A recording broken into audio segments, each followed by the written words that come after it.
To Kill a Mockingbird and Gone with the Wind, and unforgettable characters such as Atticus Finch, Rhett Butler, and Scarlett O'Hara have thrilled millions of readers decade after decade. Now, there is a new treasure trove of books out there that are mostly ignored. Many self-publishing authors are just waiting to get discovered. We are encouraging readers like yourself to take a chance and read their book. You can find them on Amazon.com, Amazon on Kindle, Barnes & Nobles, Goodreads.com, and Kobo. Also on Scribd, Versa, and iBook, or hopefully soon at your nearest public library. Hello, everyone. Thank you for joining us on our new episode of Bios to Books. I'm your host, Dan Davidson. Before I introduce today's guest author, I'd just like to thank our loyal followers for their support. And if you are new to the show, welcome aboard. If you haven't yet subscribed to our channel, please press the subscribe button and join now. It costs absolutely nothing, and it goes a long way for helping us on YouTube. Thank you. Welcome to another episode of Bios to Books. On today's show, I have a guest author who writes fantasy novels. But there is a whole lot more we can learn about the life of this talented author. Her name is Jane Merkley, but she writes under the pseudonym J.M. Robison. Welcome to the show, J.M. Robison. Delighted to have you on the show. And I like to talk about a couple of things before we get into your books and your writings and stuff. I'd like to start by talking a little bit about your background, where you were born, where you were raised, where you went to school, maybe your first job, whatever you feel comfortable talking about. Then we're going to get into a little bit about your background in the military, which really drew my attention because I'm a veteran myself. So I want to talk a little bit about that. And then we'll get into, of course, your writing and your books. And we'll finish up with some questions that I always get from the viewers. I usually use the same 3 or 4 questions because they always seem to ask the same 3 or 4 questions. So we'll use those and we'll see where we go with that. So maybe you'd like to start. I'll turn the mic over to you. Let's talk a little bit about you. Okay, super. Well, again, thank you for having me. I'm happy to be here. Okay, I'll start from the beginning, I guess. So I was born at home, actually, in a little town called Bennington, Idaho. It's so small, like the nearest Walmart's like an hour and a half away. We didn't even have a police force. A super, super tiny little town is where I was born. So that's where I was born, raised, graduated high school there as well. Let's see. Go ahead. I was going to say, how many people were in your graduating class?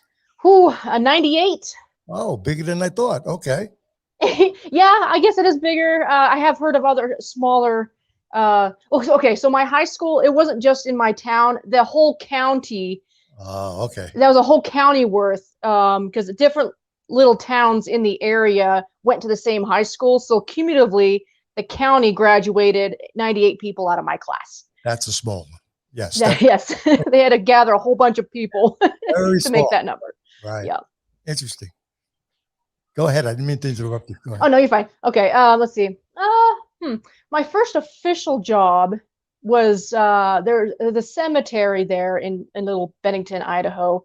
I was hired for a summer to mow the lawn for the cemetery. Nothing super special.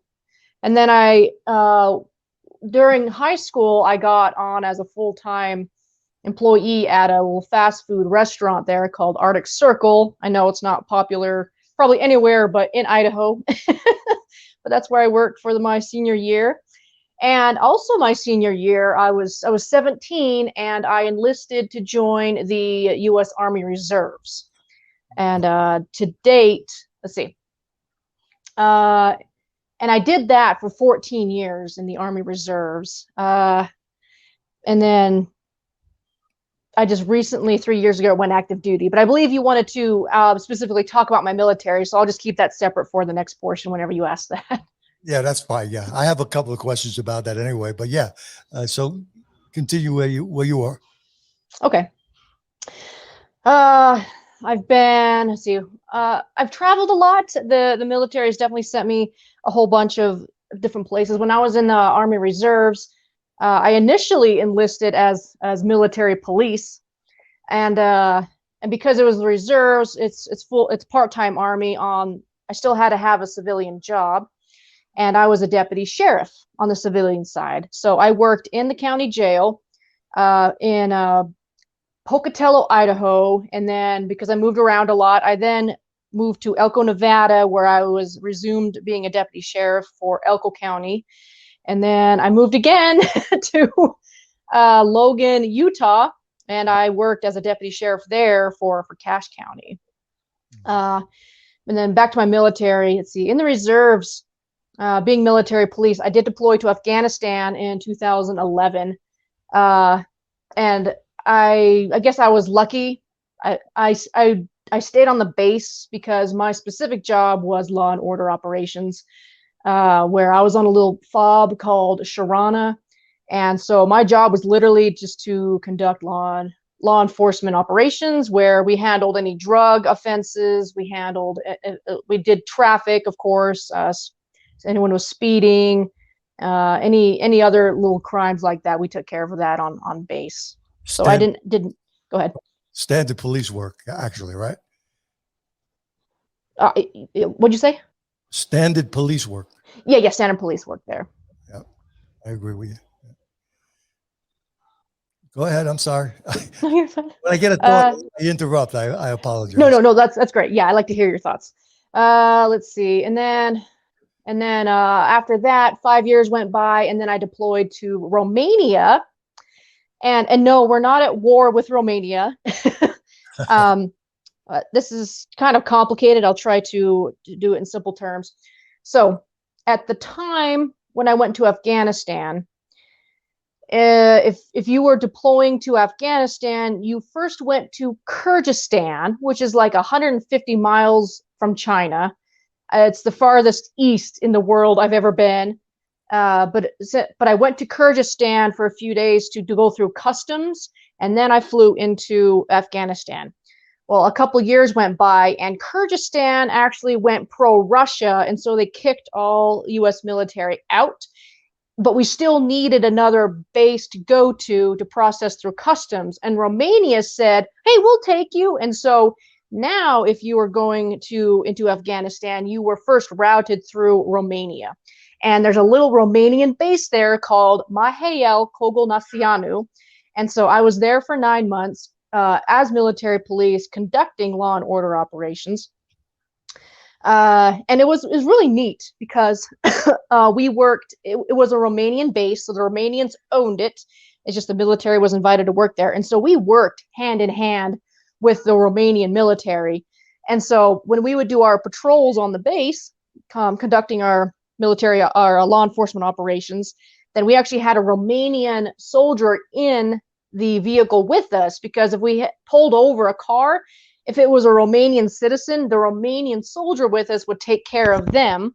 Right. But if we pulled over a vehicle and it was a U.S. citizen, then we would take care of the U.S. citizen. So it was definitely a joint operation there, right. Joint custody. But that was really neat. I actually went to Dracula's castle. Oh. Yeah, we were stationed 3 hours away from there, and so I just paid for the gas, jumped in a van, and we drove 3 hours, and I got to go see Dracula's castle. That was cool. And then let's see, 3 years ago, I enlisted to come active duty because at the time it came down to I could no longer serve two masters, working part-time Army and then full-time civilian job. I decided to go active duty because it was going to pay me more than my civilian job. Mm-hmm. And then with that, they wouldn't let me keep my military police job when I came active duty, and so they forced me to reclass, which is forced you to get a new job. And so the only job they'd let me take was air defense. So I went to my advanced training for air defense. And then after that, I actually deployed to Qatar. And then while I was over there, I went to UAE for that deployment. And then I came home. And now my most recent endeavor is like 2 days ago, I graduated from Army recruiting because now I'm going off into to become an Army recruiter. And I'm going to be stationed in Central California for that. So I'm pretty excited. So you're actually still in the Army then? I am still in the Army, yes. Okay. For some reason, I thought you got out again, but that makes that clear. Okay. Yeah, that's it. We already got into the military, and that's okay. So I'm amazed at the fact that we have so much in common, because when I was in the service, I was in the military police. Oh, wow. I got out of the service.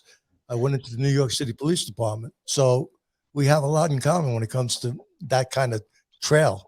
Oh, that's cool. Well, thank you for your service, and that's really neat. Thank you for yours. Yeah, so I found that fascinating too, and I looked at some facts about you, or information about you. I'm not sure if they are facts. I have to be careful of that, but and I thought some of them were pretty interesting. Like, you mentioned you enjoy reading, and then your next comment, I'm not really sure I agree with totally, but I understand what you're saying from it. And you say, now I have this in quotes, but I'm not sure it's a quote. So bear with me on this. If you didn't say this and you got it from somewhere else, just let me know. But it's you should never trust any author who does not also read. Did you say that? Yes. Or I did say that, yes. Okay, I'm just curious. I agree with it in its premise, because you have to know a little bit about books in order to write a book, but doesn't mean you always have the time or the ability to. I haven't read a book in over 6 months because my schedule just won't allow it right now. In fact, I read 2 chapters of your book, The War Queen, which I thought was great. Oh, thank you. I think you're very talented, but we could talk about that in a little while, because I had a couple of questions about that too. But let's get back on subject here. Pretty much, I agree with what you said, but like I said, I don't think you meant collectively that is your only thought. I think you mean if you're going to be a writer, you need to be able to read books. Is that what you really mean by that, or is there more to it? There's a little bit more to it. So yeah, now me myself, I like to read, but I only read intermittently. I used to read a lot more when I was younger. Right. And so really that comment has come up. I came up with that thought about you should never trust an author who does not also read, right, because I have met people who hate reading. And recently I saw another one where she says that she absolutely hated to read, but yet she wanted to try to write a book. And that doesn't make sense to me. If you want to do something, so you learn to write by reading. It's one of those skills that you develop by reading about it. Because the more you read, the better writer you become. Because you got to learn off of other people. Because for example, like a police officer. Okay, you go to an official school to learn how to be a police officer, and then you refine those skills based off of the other officers around you and their experiences. And it just, if you're going to do a thing, you've got to learn how to do it. And so if you don't read any books and you hate reading books, I'm not going to trust that you even know how to write a book if you try to write one. It's kind of like you want to be a chef, but you hate to cook. And so why would you be a chef if you hate to cook? And I wouldn't trust the food, right? If you're not going to practice and study how to be a chef, and you just want to jump in and start cooking, I'm not going to think your food is very good. And that's the same thing to me with books, is if you're not going to read, invest the time to read and learn how to do it, I'm not going to trust you know how to do it. That's kind of where that comes from. Well, it makes sense to me. And like I said, basically I agree with that. Like I said, I don't totally agree with it, because I think there's other ways you can learn to write besides just reading. I think you need to read. Don't get me wrong. I think you're 100% right on that. But I mean, you could attend a Broadway show and learn something from the dialogue from the show. You could go to movies and learn a lot in movies about characters. You don't necessarily only have to read. You do have to read, but I don't think it needs to be your only tool to learn how to write better. I think you can learn dialogue from other medias. I think that some of the observations you make in life itself go a long way, and I'm sure you know that because you got a great imagination. It goes a long way for learning about people. So there's other aspects to it, but in premise, I agree 100% with you. So, okay, no, I agree with your thought too. That actually makes a lot of sense. Okay, good. So anyway, I read that you love to crochet. Mm-hmm. Okay, and you also strive to be chemically free, so you make your own products like household products, right? Yes. Toxic products. I think that's great. Have you thought about trying to sell them or anything? No, not sell them. It's more just for my personal use. Because let's see, many years ago, so I was like 23 and I was having like teenage acne, and I'm like, why do I have teenage acne going on? I didn't understand it. And so I really started getting down into why I have acne, and I've been using face wash, specific for acne. And I decided one day to actually look at the ingredients in my face wash. And so I looked at the ingredients and I Googled the ingredients because I couldn't pronounce half the words. And I was just shocked by the ingredients and their side effects. One of the ingredients in my face wash said the chemical in there actually caused acne. And I'm like, what? You're going to put this chemical in my acne face wash? And I was so mad that I threw my face wash away. And I was like, well, what's in my shampoo? Right. And so I looked at my shampoo and I couldn't, like, half the crap in there was just chemical fillers. And I'm like, no way. I don't want this on my skin. So I threw my shampoo away, and I just went on this huge house cleaning thing about looking at all my ingredients finally. And so I decided, well, if I'm, I still need to wash my hair. And so I started looking for alternatives. Literally my hair, my shampoo, it's not even shampoo. It's a tablespoon of baking soda in 1 cup of hot water. And that's what I wash my hair with. Interesting. And because anymore, since I've kind of cleansed my body of all these chemicals I'd been putting on my skin for so many years, right. Now if I do use like a store-bought shampoo, it gives me rashes on my skin and gives me acne in my scalp. It's because my body's having a chemical reaction to the chemicals in the shampoo. So I can't even go back now because my body has flushed those chemicals. But it's kind of been like a journey for me, and just coming to a better realization of what I am consuming for food and what I'm putting on my body. And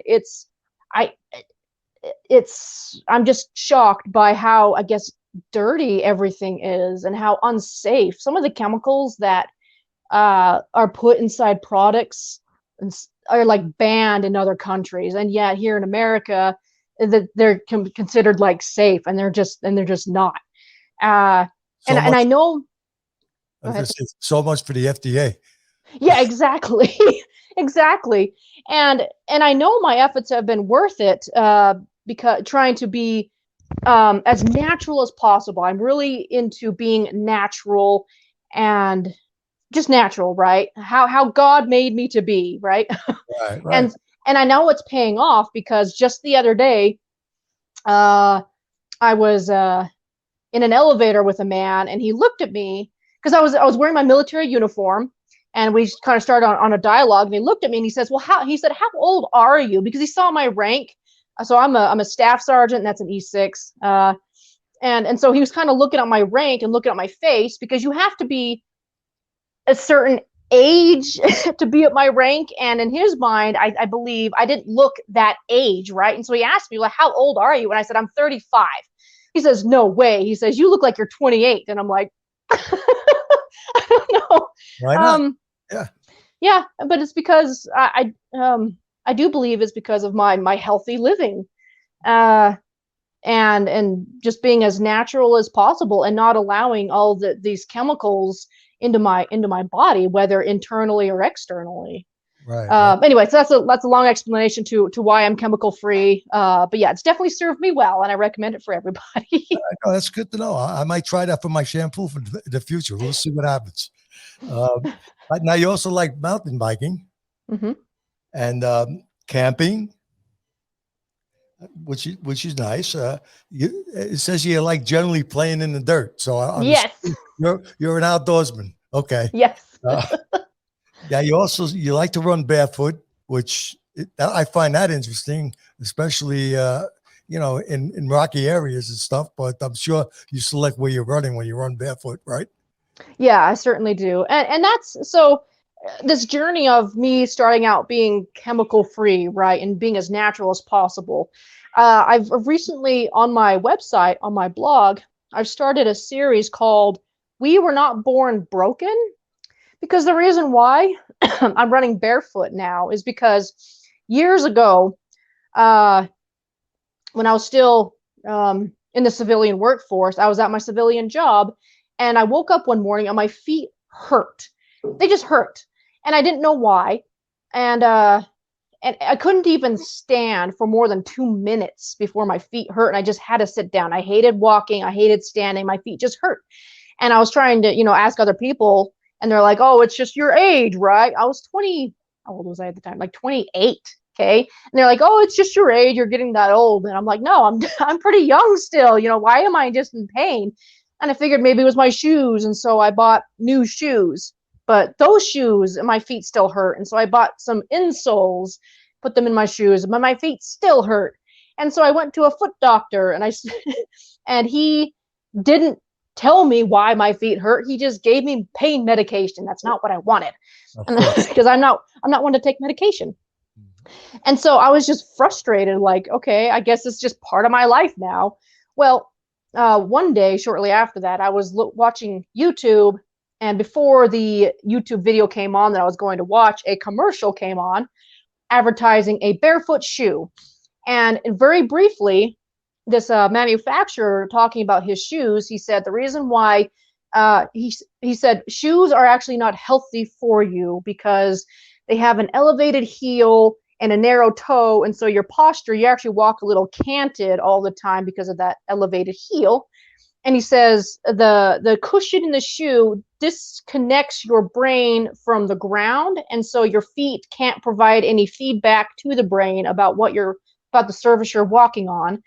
Plus, shoes have like a really narrow toe box, and so it squishes your feet together, and so it changes the shape of your toes.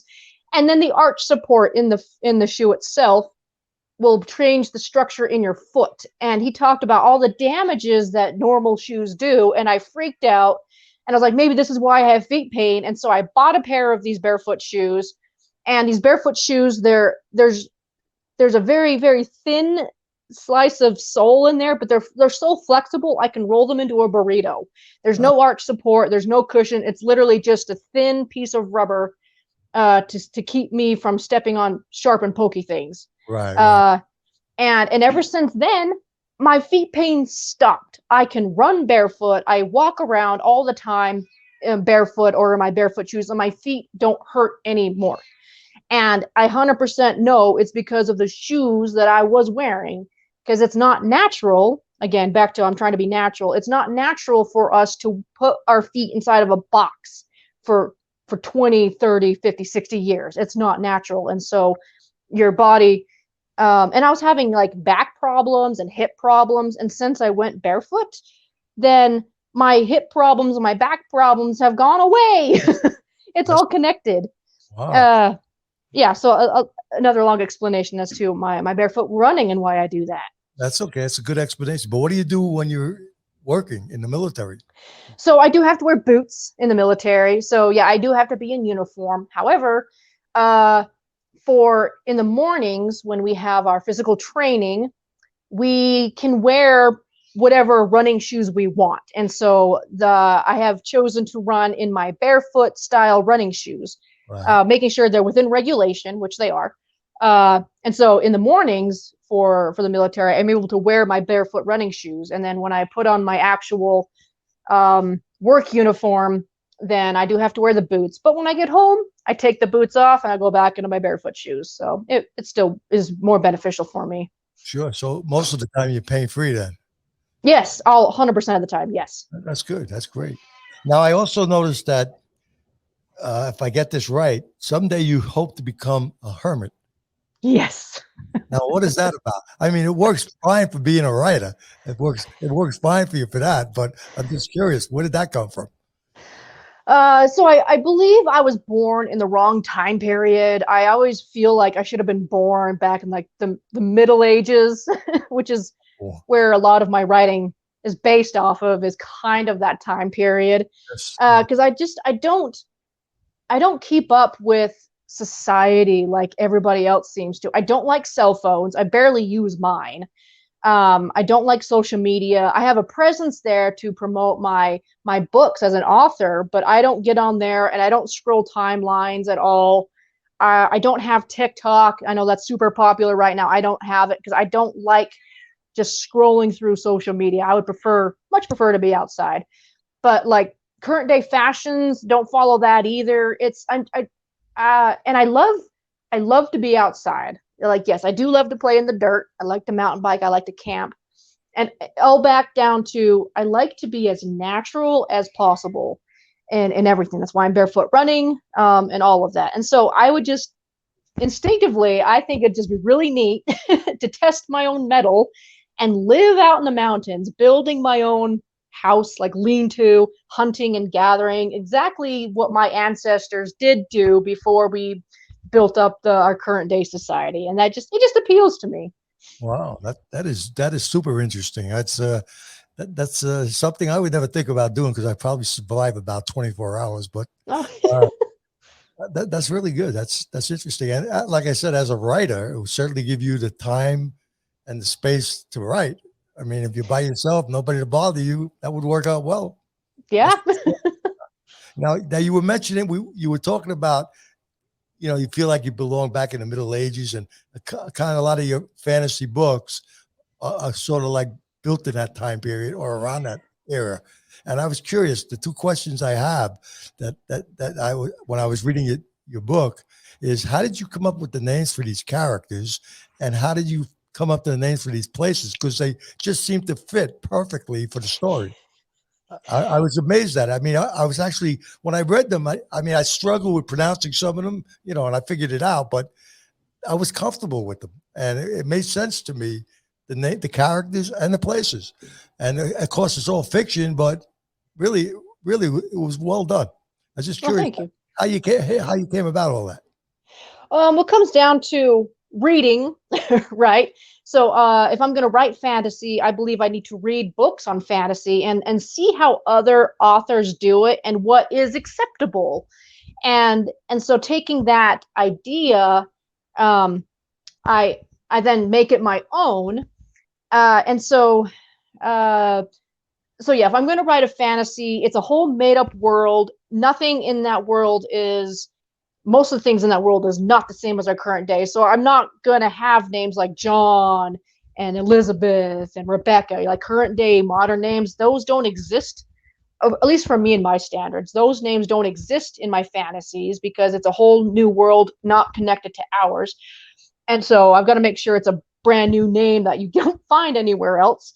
And so how I come up with the name is I kind of get a feel for like a sound that I want. Like for in the War Queen, I have Altarn, and so when I came up with her name, what I do is I look at the keyboard and I'm kind of feeling like, okay, I have a female. She's pretty strong-willed. What's a sound that kind of resonates with that, her gender and that personality of hers? And so I look at the keyboard. I'm like, oh, the letter A. Okay, so I want the name to start with the letter A, and I just kind of hunt over the keyboard like, okay, what goes after A? And I letter by letter I piece it together.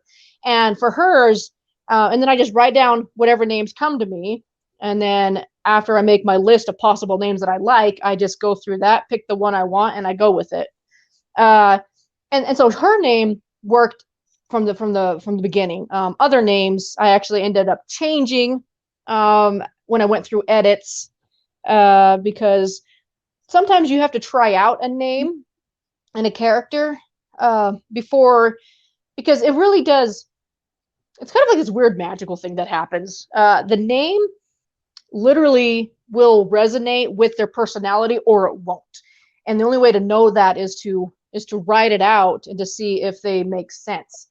Uh, And so if it doesn't, then I scrap the name, try another one, and throw that in there.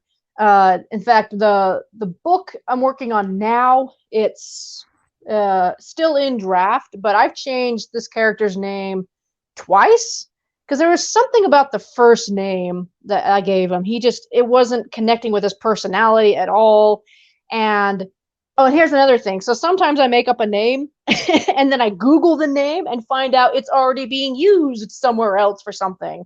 Oh, And so interesting. this character's name in this other book, I named him Coleus, and I rolled with it for a long time. And then because I learned that I need to check my names to make sure they're not being used somewhere else, I Googled his name and come to find out Coleus is actually some sort of vegetable.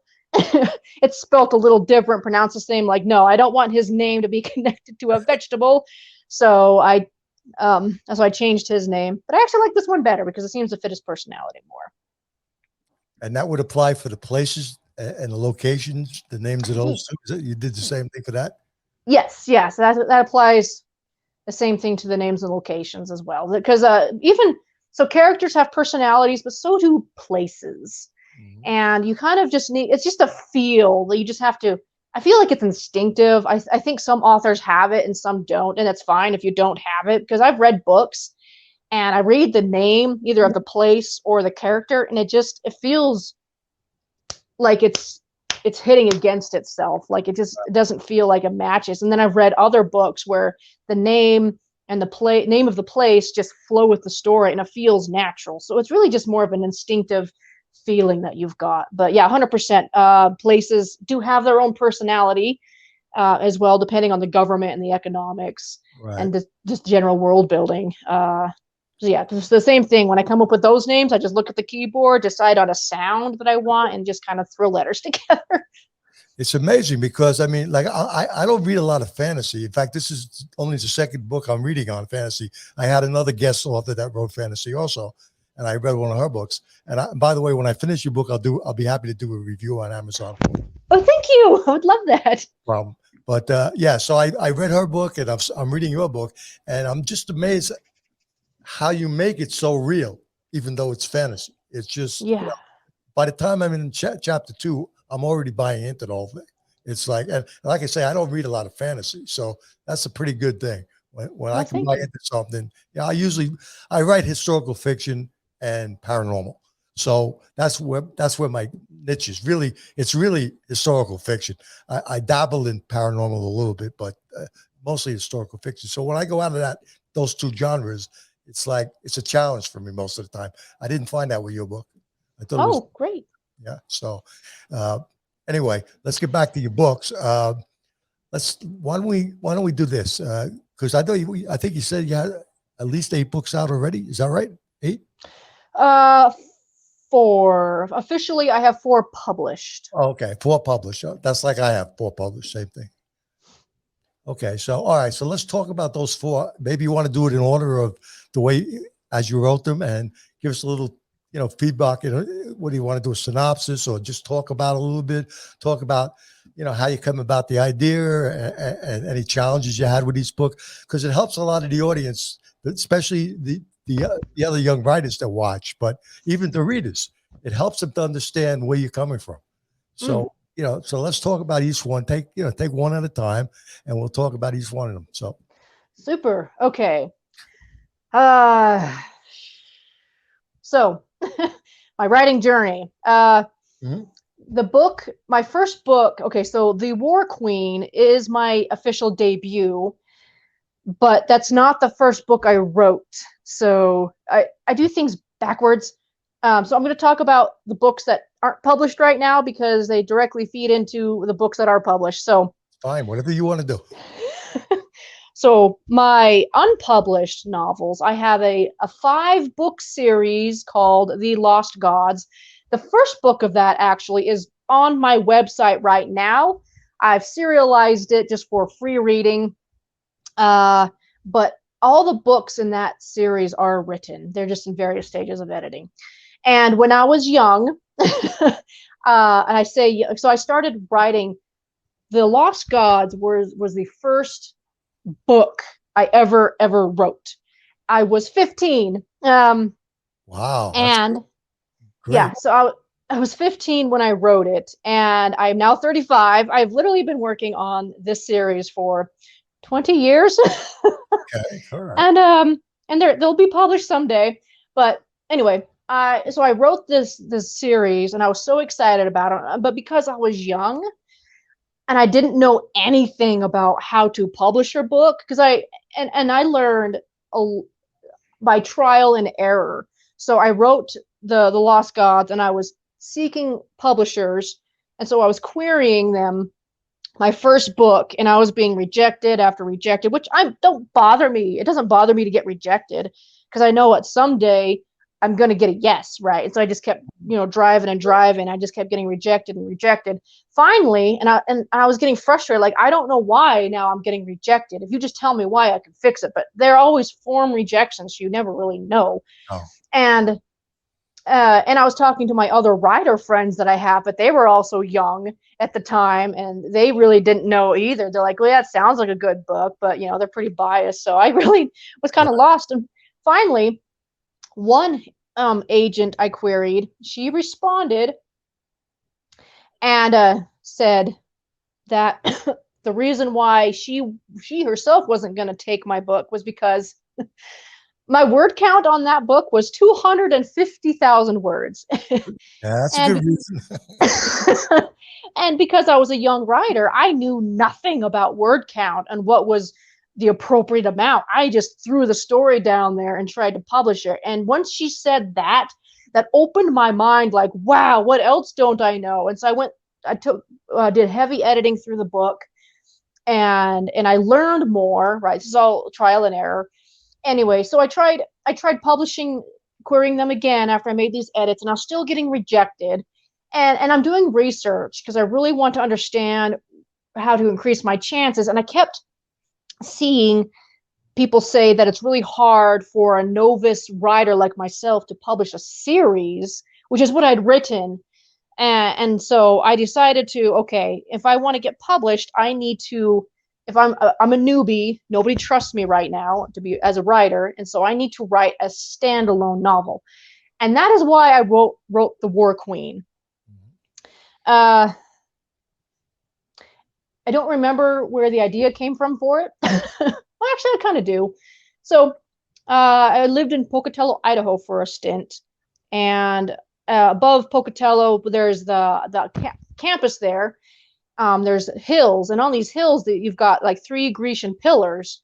And anyway, so I hiked up to these hills, and I'm sitting there, and I've always been very imaginative. So I grew up as an introvert, and so I literally had imaginary friends, and I was completely fine with that. I had real friends too, but um, I was always coming up with like stories to myself. Like, I would go outside by myself, and I would just create a story in my head, and I would just act it out. No, and I'd been doing that from a very young age, and that has definitely come into my adulthood, where I'll look at a thing and I just create a story out of what I'm looking at. And so, sitting on top of this hill in Pocatello, Idaho, by these Grecian pillars, a very rough idea for the War Queen came to me. And I'm like, okay, I'll give it a shot. And so I sat down and I started writing the War Queen. And it's kind of funny because in the War Queen, I do have a little hill in there with pillars, but it's a very, very small reference and really has nothing to do with the rest of the book. Anyway, but that's the thing. I'm a pantster. I will start writing a book without having really any idea where I want it to go. As long as I have an idea to start the book, I know I'll figure out the middle and the end as I go. So I did. I started the book, and I got to roughly about the middle. And by the middle, I still couldn't figure out what the book was about. I'm like, okay, well, I'll just put it aside for now, and eventually something will come to me. Well, nothing ever did come to me. I put the book, I write every book by hand in a notebook and pen for first draft. Anyway, so I put my notebook in my shelf, and then it sat there for 7 years. And I knew it was there, but wasn't even really thinking about it. And then I joined a community online called writing.com. It's fantastic. I love it a lot. And they have little contests there on this website. And so I was joining a contest and they gave us a prompt. And so I figured, you know what, I have the War Queen. There's only a couple chapters there. I could probably use that for this little, contest. Right. And while I was thinking about how to fit the War Queen into this prompt they gave me for this contest, the idea came to me of kidnapping.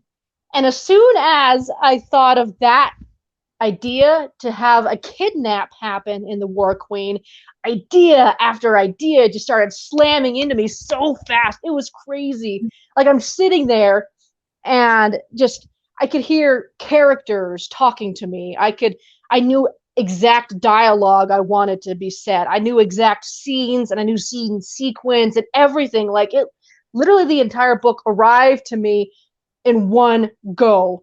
And I was just floored. Like I finally had a complete story. I knew the middle, I knew I wanted it to end.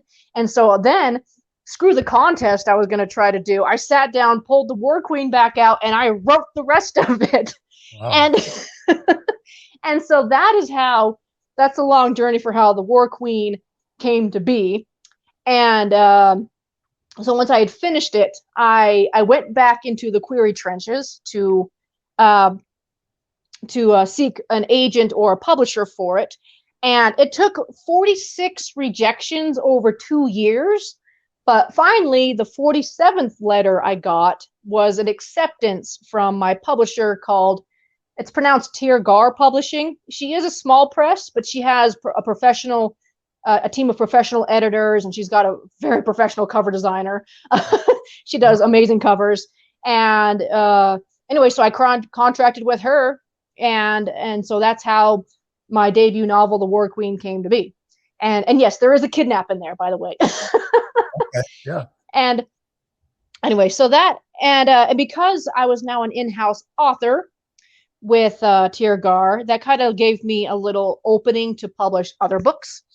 And so after I published The War Queen, because I've been working on my Lost Gods series over the last several years, on and off, right? But now the next series I published is the Last Wizard series, and that is an historical fantasy. And the idea for that actually was really interesting because we were living in Elko, Nevada at the time, and we had gone to Salt Lake, which is a 3-hour drive. Right. And we were in Salt Lake, and it was midnight, and we had to go home, drive those 3 hours. But I'm tired, but I have to be the driver because my husband had a really massive migraine, and so he wasn't fit to drive. And we didn't have any money to pay for a hotel, and so we just had to bite the bullet and drive those 3 hours. And to keep myself awake, I was like, okay, well, I finished The War Queen. I'll just think of a new story idea. And so I don't know exactly what idea triggered it, but somewhere between Salt Lake and Elko, Nevada, in that 3-hour drive, I pulled up home in the driveway with a story about a wizard who was locked away for a long time, for several years, who was then freed, and then it's about magic in modern society. And anyway, so that is how The Last Wizard came to be, and that's a 3-book series, and my publisher published all of those. And so that is where I'm sitting now with Tirgar, with those books. So Interesting. It's funny.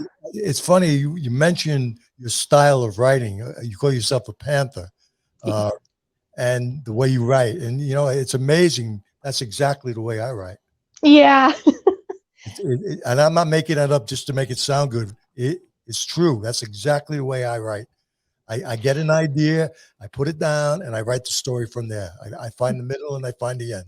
That's some people rely on outlines totally and to build, each step along the way, the 3 scenes and how they break it down. And so I will do that. I get an idea and I write my book. That's the way. That sounds like the way you do it too. Oh So yeah, yeah, 100%. I'm glad I met somebody else that does that. Okay. Yeah. 'Cause most of my friends that are writers don't write that way. They do an outline, and they do the steps that they were taught to do, and that's okay. If it works for you, that's fine. It didn't Hmm. work for me. I had to do it my way, but you have Hmm. to do what you have to do. And then you talked about word count. I'm on my fifth book now, and I still haven't learned because my first book was like 90 something thousand words, which is doable. And my second one was like 80,000. My third one, I dropped down to in the 50s. And my last book, I was in the 40s. And Oh it's wow. a short book, but I believe you finish when you finish. I don't like to put stuff in my book just to make it longer. When I'm done with my book, I'm done with it. And unfortunately, for my fourth book, it ended at I think 178 pages or something like that, which is going to be very hard to sell. But I'm satisfied with the story, so I left Hmm. it the way it is, and that's the way it is. But it's interesting. We're kind of on the same wavelength there on some of it. Yeah, yeah, for sure. Well, actually, short stories are pretty popular right now. So I think you'd be just fine selling that one because sometimes, and yeah, I agree with you. The story will be as long as the story is, and I have the opposite problem where I write too much. Yeah, um, and so, but that's the thing. I don't even turn on. There's programs out there that say write 2,000 words a day, and it keeps you on track for words. Like, no, I feel if I have a deadline, if I have any sort of restriction, like you can only keep it within this amount of words, doesn't it work. kills the story for me. I And agree. so for the first draft, 100%, I shut off all of these things and I just write the story. Whatever it needs to be said, I write it. And then when I'm done, I look at the word count and say, okay, now I'm going to edit.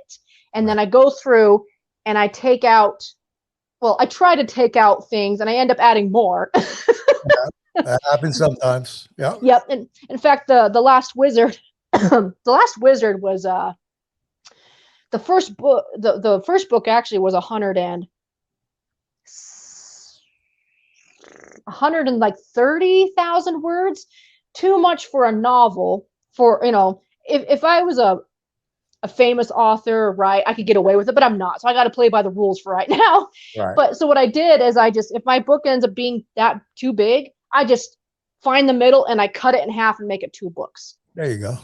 There you Yeah. go. That's a smart idea. Yeah. Why not? Sure. Yeah, that works.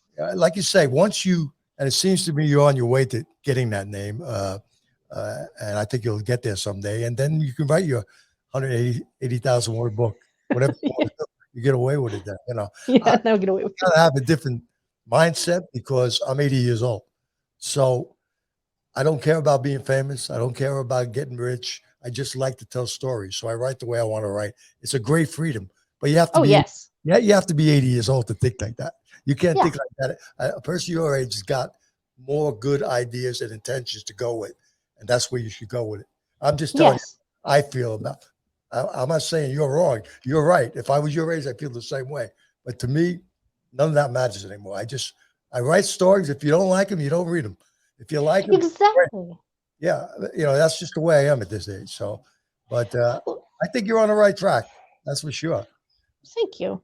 Well, and it should be that way to write the story you want to write. In fact, so I'm part of some book groups on Facebook so I can keep up with current trends and anything I need to be aware of. And I was seeing a disturbing trend of writers and authors talking in these forums about uh, writing a book strictly to sell the book. Like they were intentionally omitting things in their story to try to fit the market. Right. And it seemed uh, sad, like they definitely were not encouraging you to write the story you wanted to write. They were telling you to write the story that would sell. And it got me so mad that I wrote a blog post on my website about writing the story. um I forgot what I titled it, but basically it was write the story you want to tell and don't worry about the money afterward. Right. uh because and it's just so sad that people have that mentality of, oh, just sell the book. Like, no, that's not what stories are. Stories are meant to come from the heart and to be shared and to be told. They're not really meant to be sold. In fact, that's why I've got my first book in the Lost Gods for free on my website. I'm not worried about money. I want people to hear the story that I want to tell. Well, that's the right idea. That's certainly the right idea. I always tell like young writers that I have on here even that you should not be motivated to want to write because you want to get rich and famous. If that's your reason to write, you're not going to make it that way. I mean, if you do, you're going to be very lucky because I don't know anybody that made it that way. It's just you have to love just the idea of writing and telling stories and all the excitement that comes with all that. Everything else will fall into place. You know, eventually, if you're unlucky, you may never get there. But if you got talent, there's a good chance you're going to make it eventually. So write because you love to write. That's what I tell everyone. Oh, 100%. Absolutely. Again, like I said, it's easy for me because of my age and my goals are different now. I mean, I get in trouble with editing and people that make comments to me because a lot of, I don't know if you know, you must know this because you're involved in it, but a lot of the computer like editing programs you get today, it comes up with all political correct things. And if I have a story that's not politically correct for today's, market, but I'm writing historical fiction, I don't care what you think. That's what I'm putting down because that's the way it was. If you don't like it, don't read it because I'm not changing it. Right. It's just, I can understand you don't want to offend people. I understand that. And if I'm writing something that I think is offending people, I'll explain it in an author's note or something at the beginning of the story to let these people know this is not meant to disrespect. I'm just describing a period of time. And this is what was going on in that time. So, but I understand the concern about it hurting feelings, especially in today's, I don't want to get political, but especially in today's, day and age, you have to be very careful, but I can't write like that. I can't either. Yeah, I don't write to hurt people. I write to enlighten people and let them know about a point in history that I'm writing about. And that's the way I write. So, it is what it is. Yeah. And I've heard, what are they called? They are specific readers, sensitivity readers or something.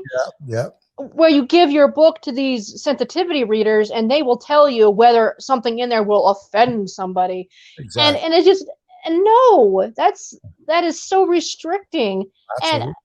And this whole, I'm hearing about book bans, right? Like, oh, these books say this word and oh, that's bad. Yeah. And so they're trying to ban all these books. Like, no, if someone doesn't want to read that book, they can choose not to read them. Right. Exactly. And so, I mean, every book at the beginning, if you read the beginning of the book, the intro or whatever, the preface or whatever you put in the beginning of the book, you'll know what the book's going to be about. So why would you continue the journey if you already object to the premise? Makes no sense. Exactly. So, that is what it is anyway. But I wanted to, are you finished with the book part? Do you have something else? No. Nope, that's it. You sure? Yep. Okay. I have a couple of questions here that I want to go over. If I don't hit myself with this mic here. These are usually the standard 4 questions that people ask. So I'm going to ask them to you. What's your favorite author and genre that you like to read? Not necessarily write, but that you like to read. Oh, I see. Okay. So I can't actually say I have a favorite author because I have read one book by an author that I adored, but I won't read another book by the same author because I know I won't like that book. So I don't actually have favorite authors. Okay. I do have favorite books though. Okay. So I guess in lieu of that question, I do have a favorite book actually in the whole wide world. The book is called Warriors in the Mist. The author is Susan D. Collier, and it's not a book I've seen anyone else ever read. I found it by accident on Amazon, and I don't even think the author has it officially published anymore. But anyway, so it's a fantasy. Okay, so the other question is, what do I like to read? I like to read fantasies. Okay. Because again, back to the whole, I feel like I was born in the wrong time period. I don't keep up with Right. society. I don't like electronics. It's just fantasy made up things that aren't connected to real life appeal to me more. Right. Um, anyway, but I love the book because there's the theme in there. I tend to like and read books more if they have a theme in them. And Right. the theme in this book is it's just as damaging to take, let's see, to give of yourself, to help other people and to give of yourself to other people. It's just as damaging to do that as it is to always take from people for yourself. Right. And so that taught me how to balance the two. Take some for me, but also give some to others. You can't be one-sided on either side because that's damaging. But yeah, that is my favorite book in the whole wide world. That's interesting Yes. because you said she never wrote another book, or you can't find another book by her. No, I think she did write other books. I just don't think that book particular is because I looked it up and it was published. It looked like it was self-published or it was published with a publisher that is no longer In existence, yeah. existing, and so it's really weird, right? I have a copy though. That's all I care about. Oh, that's interesting, though. That's interesting. I would have thought you would have picked something more in the mainstream of popularity, but you never So know what a person's taste is until they read the book. You yeah, what's going to grab you until you read it. So, that's why it's important. Getting back to your comment, that's why it's important to read yeah. because there's so much out there, and you can say, "I never heard of this person. Hmm. Maybe I'll give it a try anyway." And you read the book and say, "Hey, this is really good." So you can't always judge a book, as I say, by the cover. Yeah, in this case, by the name of the author.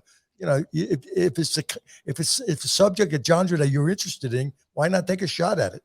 You know, uh, Hmm. you have nothing to lose, nothing to lose. Yeah. There has to be something in the book that you like, something, Yes. even if it's only 2 or 3 pages in the entire book. There has to be something in the book you like. So, Yes. getting to you mentioned self-publishing, and I know you say you were published. You work with a publishing company, but a lot of the young people today are self-publishers, as you well know. In fact, Hmm. my books were self-published. Also. Um, Hmm. so the question that most of them ask is, do you think if you can't get a publisher or a literary agent, which most people can't for a long time, you know that yourself, do you think it's a good way to go with self-publishing? So yes, I actually do think it's a good way to go. And so I will admit a sin of mine. I was really judgmental of self-publishers when self-publishing first came out Understandable. because Yeah. because what I was seeing, I looked into it, and what I was seeing is those who self-published literally did no editing, and that was giving me a bad name because I, worked really hard to polish my books up to get in with a publisher, and so but these other people who were self-publishing just seem to have no care about the quality, and I'm really big on quality. Anyway, but so since a couple of years have gone by now, and there are better programs out there, and it's a new thing is always really hard to transition into normal life. And so it's been several years now, and self-publishing is I have more respect for it now. And so that's something I had to learn because yes, I've got 4 books published with my publisher, but my Lost Gods series, I'm actually really leaning towards self-publishing them myself, not because I don't think that I won't be able to get a publisher for them. It's because, like, for example, a popular author, maybe you've heard of him, TJ Klune. He wrote Yes. a book called In the Lives of Puppets. So I downloaded the sample chapters for free because I always, if I'm going to read a book, I always download the free sample chapters on Amazon to see if I'm even going to like it. And I read the first chapter and I hated it. And so I went to Facebook, to my book reading groups, and I posted my little review, and I was like, I don't like this at all. I said, I only made it to chapter 1 and I didn't like it for these reasons.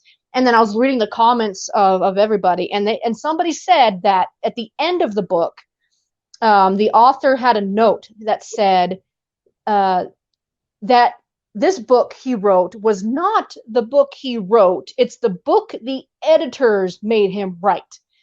because he said the world is not ready for the book he did write. And that just brought realization to me, like, if I get my Lost Gods published with a publisher, I'm going to work with an editor who may force me to omit something that I feel passionate about, or they'll force me to include something to make it more politically correct and more socially acceptable. And that will change the whole tone of my intended story. And yes, I've worked with an editor with my current publisher, and it was no problem. But that was several years ago, and now there's just a bigger push to include all sorts of things into my novel to make it more socially acceptable. Exactly. And I'm not biased or racist or anything, but that's not the story I'm telling. I want to tell my story the way I want to tell it. Right. And so I am looking to self-publish my Lost Gods series, so I won't have an editor guide what I can and cannot have. So if I do self-publish, it would be for that reason. That's an interesting take on self-publishing. I think that's important, that somebody hears it from somebody that's already has a publisher, that there is a way to go with self-publishing. You mentioned editing, which is my next question, but editing, my first novel, Butterfly Wish, it's about my experiences when I was in the military. I wrote it with a buddy of mine that was serving with me in South Korea. Oh, cool. And the book went over well with people as far as the characters and the story went, but I got a lot of negative comments on the editing because it was my first book, and I had it edited twice. Very, very nice editor. She helped me a lot. She was more of a mentor than an editor, because I didn't go the full package with the editing, so to speak. I sort of like nit and picked what I let her do, and so my negative comments were all about editing, and I saw it once it was brought to my attention. I still get good reviews on it, but they always say, by the way, you need a better editor, or you need to re-edit, or whatever, and it wasn't her fault. She was very good, but I restricted what she could do. And so what you're saying is very true. You have to be careful with the editing. I think it's a lot better now. You can get a lot of software now that helps you too, that catches a lot of mistakes. So there's a lot of ways to go now that when I first wrote my first novel, I didn't have.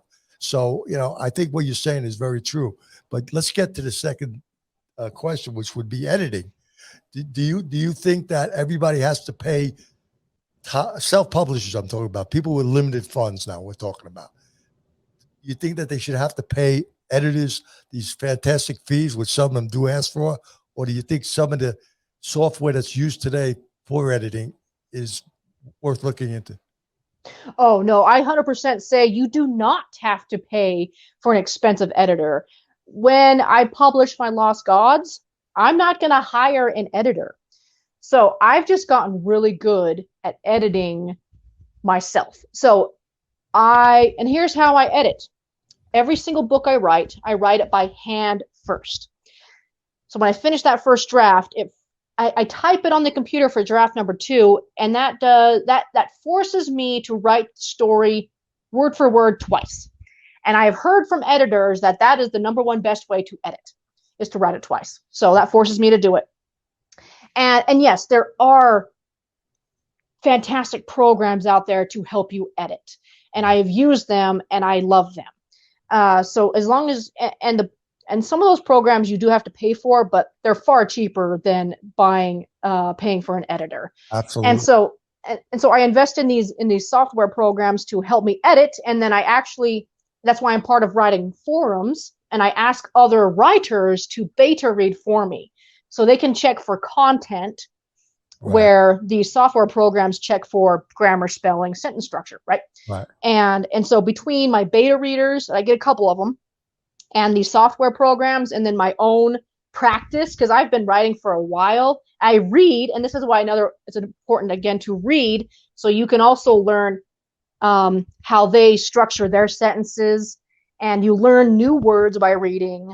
And so all of that combined, you can 100% forego paying for an editor to self-publish, so long as you put in the hard work yourself to do it yourself. Yeah, that's a good. It's a lot of hard work. It is a lot. It takes a long time too, but it's worth the end results are worth it. Yes. You were mentioning beta readers, and I'm curious. When you use the beta readers, do they also look for continuity in the story, or is that something they don't look for? No, they do that too. So when Oh, I ask for beta readers, I give them like a page of questions that I would like them to answer. And the questions are like, does the plot make sense? Do the characters feel real? Is there a good flow? Is there any part of the book you felt was boring? All these things. And I ask these specific questions, and then I say anything else you feel could help me. And I give that to them, and they read it, and they provide feedback, and then I make adjustments according to their feedback. okay. That sounds interesting. Interesting. Now, my third question is: this is always the toughest, and you're gonna agree with me on this. Self-publishing authors always struggle with marketing and challenges of the market. Marketing your books. Do you have any? I don't know if there's a shortcut, but do you have any solutions to their problem? Hmm. So I wouldn't even say it's hard for self-publishers only, because my current publisher, she is a small press, so she doesn't have a marketing team. And in my contract, it literally says that 100% of the marketing is up to me. And the reason why I'm not a famous author is because I suck at marketing Yeah. my own books. And so it is, and that's been another journey for me, a trial and error. Is I am published with a publisher, but even me, I struggle with my own editing. And so any tips that I have? Let's see. So the War Queen, my debut, was published in 2018. No, 16. 16. Oh, you know that. Thank you. It was published in 2016. And just recently, like within the last month, I did a lot of research. And again, every year new stuff comes out, and I'm part of all of these writing forums where I ask these questions to others who might have a better idea than me. And due to asking these questions, I've pieced together all these different marketing ideas, and I have implemented them, and so far they seem to be working. So my first thing that I did that works is it's a program called Book Funnel. It's $10 a month, and you basically join up with other authors, and you have a newsletter, and you swap. You feature each other in newsletters. So I will feature an author on my newsletter for my newsletter subscribers, and then in return they feature me on their newsletter for their subscribers. And we do this cross promotion thing. And so I'm able to bring some of their fans to me, and then I'm able to send some of my fans to them as well. And so it's this whole joint effort. And I am able to get a handful of subscribers every week by doing this. And so I've been able, over the last month, I've been able to get, or maybe it's been 2 months, I've been able to get like 200 subscribers to my newsletter when I only had like 20. And the important thing is they're not unsubscribing either, which means that they are sticking around for whatever I have to give them. So that has been very successful for me. And then the other thing I feel is helping is I did serialize my first book, To the Lost Gods, on my website. And I did that intentionally. I could have just published the whole chunky thing in one go and said, hey, here's my entire book, read it. And nobody would have done it. But because I'm force feeding it in smaller pieces, I'm drawing out the suspense. I guess it's kind of like a series on Netflix. Like every week you're waiting for the next episode. You're waiting for the next episode. I just did that to my Lost Gods. And so every week I put out a newsletter with the new chapter. And it seems to be working because I keep getting new subscribers and nobody's leaving. So that to me would be my advice. So you're saying Book Funnel, right? Is that what you were saying?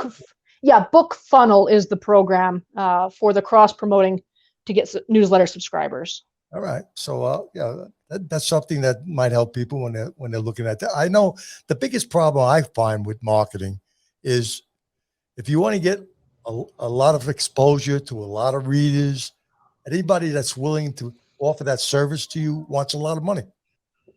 So you're spending a lot of money to maybe get, hundreds of dollars to get maybe 10 10 people to buy your book, it really doesn't work out mathematically. Certainly not to the author's advantage. So that's one of the struggles a lot of people have. The cost what it costs to market compared to what you're making back.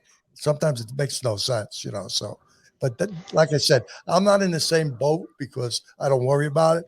But for young people that need to make money, to get their next book out there or whatever's driving them, it does have a big effect on them. So it makes it tough. Well, and another good advice I learned is treat it like an actual business. Pretend you have a storefront on the street and you have a product inside and you want to sell this product. That is what an author is. You are a storefront. You have a product to sell. And so you've got to treat it and act like a business. And I lost my train of thought. So yeah, and just like any business, there is money you do have to invest into it. Yeah, there's lots of free stuff you can do, and I have done them. Yeah. And I do look at the cost. The book funnel is only $10 a month, and for me and my budget, I can do that. Yeah, that works.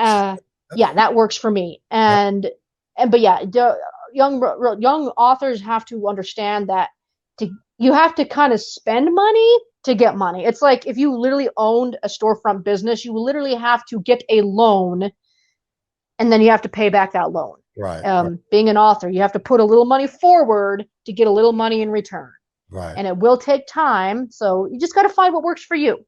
It took me a long time, but finally this is what's working for me. That's the key. What you just said there. You have to find what works for you. Yes. And sometimes what works for you doesn't work for somebody else or vice versa. So that's important. Yeah. That's interesting. Well, we kind of got out of time here because I ran over what my usual time is, but that's okay because I've enjoyed this a lot. And I enjoyed having you on the show. Like I said, we'll be getting back to Keith. Will get back to the producer. Will get back to you with with the links and the times for to watch the show. And anybody that's interested in you should be watching that show because you give a good interview. That's for sure. And you gave good insights into the things that a lot of young authors are worried about, and that's important. So I'm going to finish reading your book. I'm looking forward to it, and I'm not going to promise you I'm going to get it done this week, but I'll get it done soon, and then I'll do an Amazon review for you. Because I appreciate it. Thank you. That's another thing. That's a question that they're always asking too. How do I get more Amazon reviews? I have no idea. I don't know. One of my books will give me 40 reviews, and my next book will give me 7 reviews. I don't know how they do that. I mean, I don't know because I don't either. I don't want just getting reviews from my family and friends. That doesn't work. I need to get the negative comments along with the positive ones, so I don't learn anything. That's why I told you about this one. Did I mention that college professor that gave me a 3-star review on my first book? No. She loved the story. She loved the characters, but the editing was atrocious to her. That's what she said. She said, still read the book. That was amazing to me because on one hand she's saying it's the editing is not good, and the other hand she said, but still read the book. So that told me something. And that's why I'm working on actually resubmitting the book again with more editing to it, because even though it did well the first time around, I think it'll do better the second time around. Well, yeah, and that's something too. So I have read books. Okay, my favorite book in the world, Warriors in the Mist, it has editing problems in it. But here's the thing. The book itself was so fantastic. The characters, the plot, the theme, everything was so good. I wanted to stick with it despite the editing. So I will read a book as long as the content is good. Yeah. And the editing bad. If it's flopped though, if the editing is perfect and the content itself is terrible, I will stop reading the book. So that's a good point. So yeah. Yeah, but you should. I don't want to paint the wrong picture here to young writers. You should make every effort to make sure the editing is good. Absolutely. Yeah. I'm not saying ignore the editing. I'm just saying the content and the storyline is the most important part of everything. It is most important. So that's what people have to remember. Well, okay, Jane. Like I said, I love having you. I enjoyed this interview. Keith will get back to you, and maybe we could talk again in the future. Oh, that would be fun. So thank you so much for having me. I had a very great time. I'm glad you did, and I enjoyed having you on the show. And again, thank you for your service. Stay safe, and we'll talk again. Okay, super. Thank you so much. Take care. Bye-bye. Hello, everyone. My name is Keith Davidson, owner of RCJ Productions. I want to thank you for watching this episode of Bios to Books with fantasy author J.M. Robison. You can find her latest works on Kindle, Amazon, Kobo, Nook, iBooks, and Smashwords.